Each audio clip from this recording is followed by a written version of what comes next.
এই অসুৰকেইটাক দানৱকেইটাই মুঠতে শাস্তি পাবই লাগিব, একদম গুৰুতৰ শাস্তি পাব লাগিব। পুৰা ধৰিব পৰা নাই, ময়ো দূৰৰ পৰাই দেখিছোঁ, কিন্তু মই কাৰো বহুত কনফিডেণ্টে দেখিছোঁ। মই একো কোনো ধৰণৰ মানে অনুশোচনা এইবোৰ ভাৱ মই একো দেখা নাই। গতিকে দোষীসকল দোষীয়ে, আৰু এই অসুৰকেইটাক মই মানুহ বুলি নকওঁ, দোষী বুলি ক'লেও মানুহ হৈ থাকে। গতিকে এই অসুৰকেইটাক দানৱকেইটাই মুঠতে শাস্তি পাবই লাগিব, একদম গুৰুতৰ শাস্তি পাব লাগিব।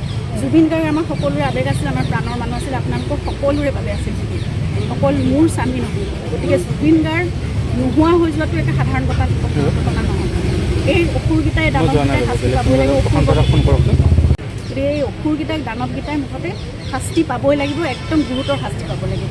পুৰা ধৰিব পৰা নাই, ময়ো দূৰৰ পৰাই দেখিছোঁ, কিন্তু মই কাৰো বহুত কনফিডেণ্টে দেখিছোঁ। মই একো কোনো ধৰণৰ মানে অনুশোচনা এইবোৰ ভাৱ মই একো দেখা নাই।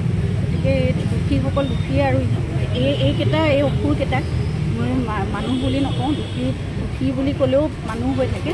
গতিকে এই অসুৰকেইটাক দানৱকেইটাই মুঠতে শাস্তি পাবই লাগিব, একদম গুৰুতৰ শাস্তি পাব লাগিব।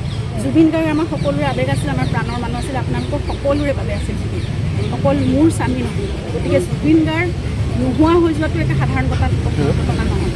এই অসুৰকেইটাই দানৱকেইটাই শাস্তি পাবই লাগিব।